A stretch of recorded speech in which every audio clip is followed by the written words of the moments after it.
Hello mga katopak! Join me for another birthday adventure this year. Last February 14th, I went straight to the airport after working for 8 hours in the office.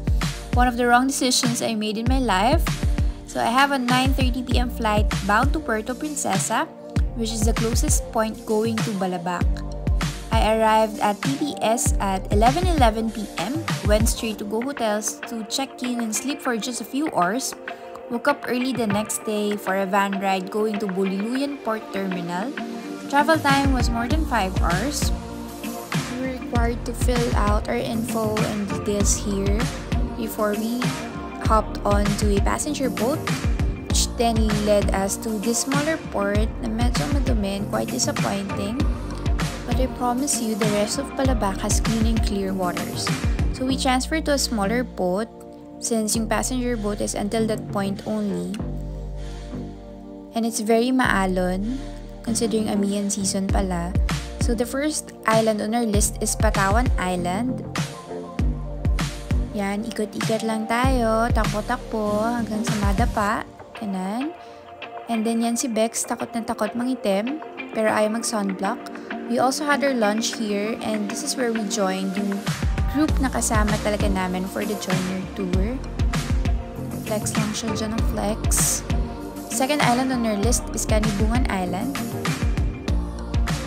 So the sand here is very fine, then the water has different hues of blue and may konting greenery that adds to the charm of this island. We have now arrived at Siksikan Island where our camp is located. So ayan si Bex, aking dakilang kargador. And this is the tent area. We were welcomed by a gorgeous sunset. It was really breathtaking and it was really a memorable day one for us.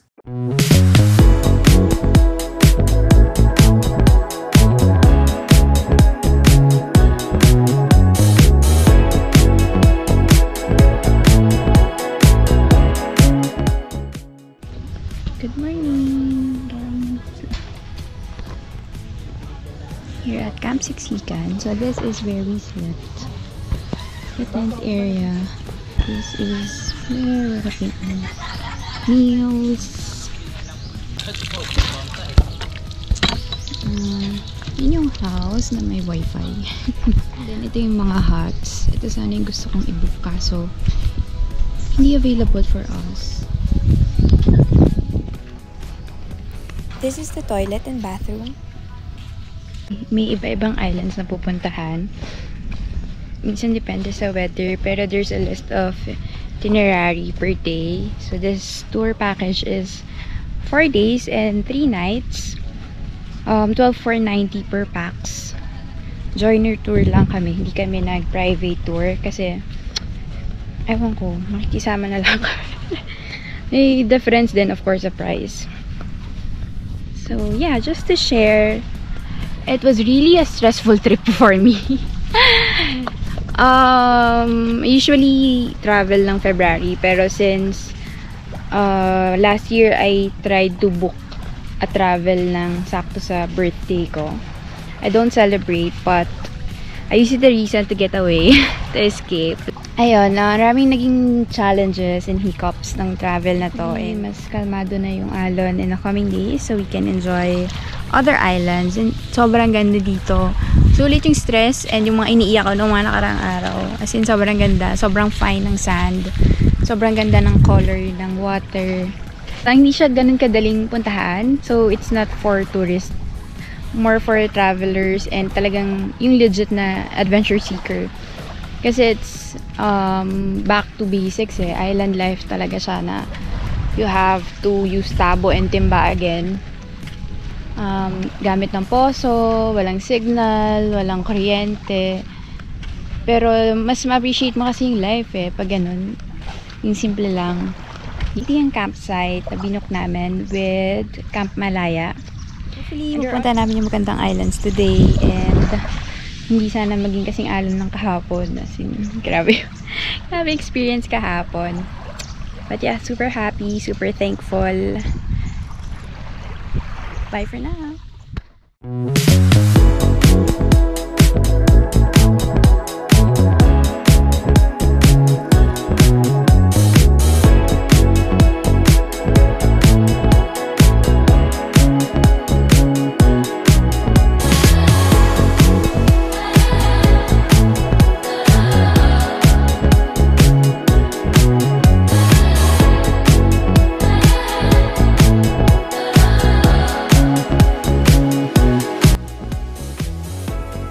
after the Starfish Sandbar, we are now approaching Onok Island. And you can see from here pala kung gaano kaganda yung water. They say this is the most beautiful island in Balabac and one of the most popular too. Buti na lang kumalma yung alon today and we had the green light to proceed with Onok Island for our tour today. We also had our lunch here, so dito kami nag-lunch and nag-stay ng ilang hours because there are certain activities that we can do like swimming with the turtles and also checking out yung mga giant clams. Yun nga lang, we weren't able to see the giant clams kasi it's on a deeper side pa. But Bex was able to fulfill his dreams to see a turtle. So, yan. Ito rin yung time na nasaktan ako ng jellyfish. So, karoon ako ng marks sa aking right leg and right hand. Kaya umahon na ako.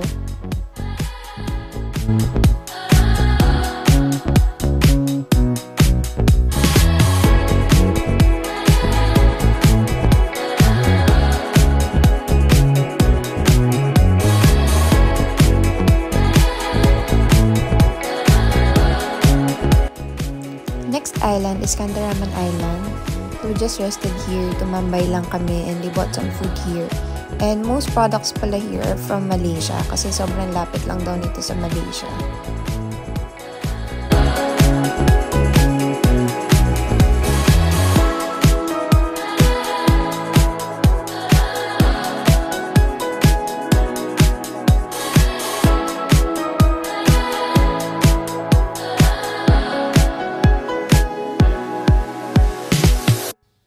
Hello mga katopak, day 3 na tayo ng ating Balabac tour. This is February 17th and sobrang lakas ng hangin ng morning na to.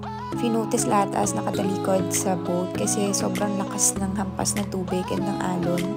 Talagang mapapadasal ka na lang and nasa boat pa lang ligon-ligo na kami lahat. Pero when we arrived at Mansalangan Sandbar, sobrang ganda, sobrang sulit and nasolo namin siya for quite some time. Pero yan, tuloy ang hampas ng alon, tuloy ang laban sa buhay. And we are approaching Punta Sebarin. This is known to have the finest sand in Balabac, which is true. Dito rin kami nag-lunch, stayed for a few hours lang dito. And dito sabi nila marami din sand mites or niknik kaya nagdala pa ako ng pang-spray. Pero since aniyan season daw and mahangin, hindi daw masyado maniknik dito sa island. Buhay turtle. Babalik ka pa ba dito? Pag nakapunta ka sa best parang okay na eh. Depende sa season eh. Po maalon, wala po kaming bubong. Kaya gumawa po ako ng sarili kong bubong.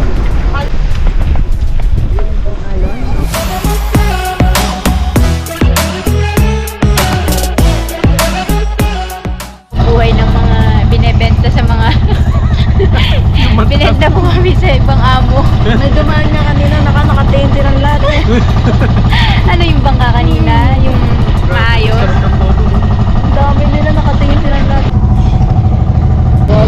Siraan po kami. Nanawagan po kami sa rescue team. Sundin nyo na po kami dito. Meron po kaming kasamang mga mga biktima ng anak. Masira po ang makina ng bangka namin. Sa mga pamilya po namin. Nakarating po kami ng Kanipuan Island. Thank you, Lord. Sana makabalik na po kami sa kama. Nakapag-review si Rumbachata. Hi guys, update lang. So sa day 3, nakarating tayo ng Mansalangan Sandbar sa Punta Sebarin. Sobrang layo. 2 hours? Mahigit? Maganda yung sandbar and sobrang fine ng sand sa Punta Sebarin. Pero ayun, nasiraan kami ng bait. Nasiraan kami ng bait. Nasiraan kami ng boat. Nasira yung makina. So dito muna kami sa Kanipuan Island. Buti umabot pa kami dito. Aas kami kung sino mag-help. Ang Balabac trip. Ang tanggalin ang molo ni Bex. Ano ba size po? Ito size small. Ayan. Extra small. Hindi small eh. Thank you so much.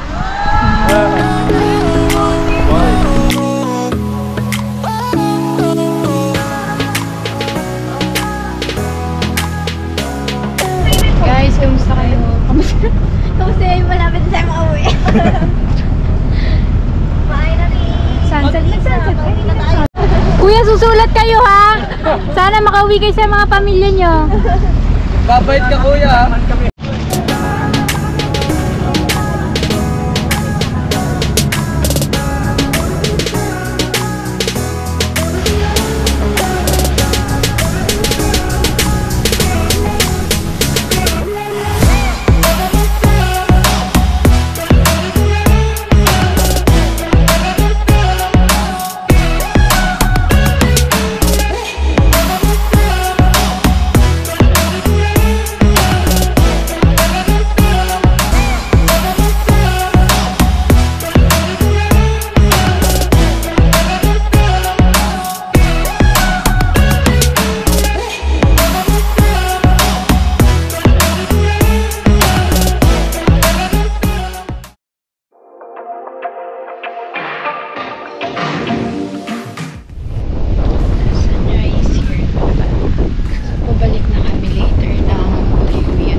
Bye po! Salamat po! Happy birthday po! Thank you po! Happy birthday! Thank you po! Bye, Balaba!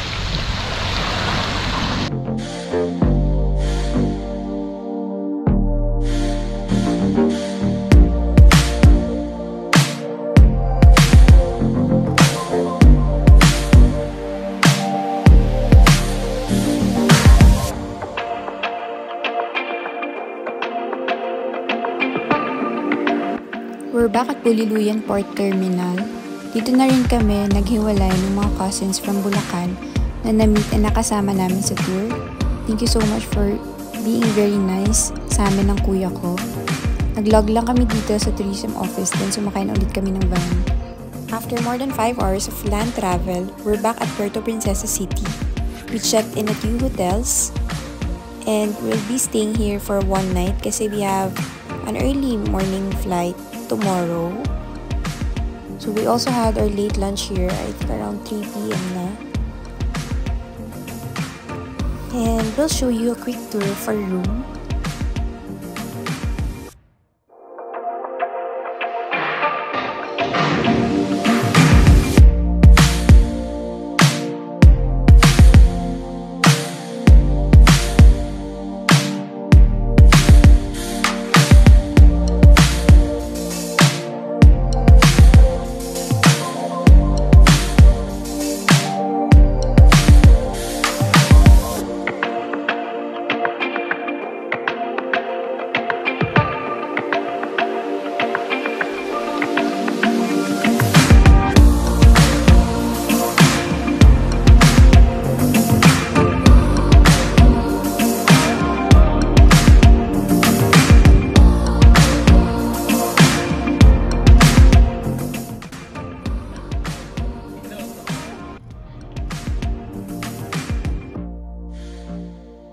Good morning PPS, this is day 5 already.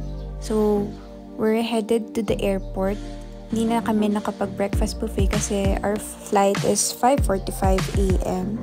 Nagbigay na lang sila ng packed breakfast. And we're now here at Puerto Princesa International Airport. Just wanted to say thank you so much to my kuya for joining me on this trip. I know noon pa natin talaga goal na makapagbalabak. But you know, some things really happen for a reason and I'm glad that I traveled to Balabac with you. Thank you so much for agreeing to join me on this trip kahit super late notice. Really appreciate you and thank you sa pagdadala ng gamit ko everywhere. Until the next adventure!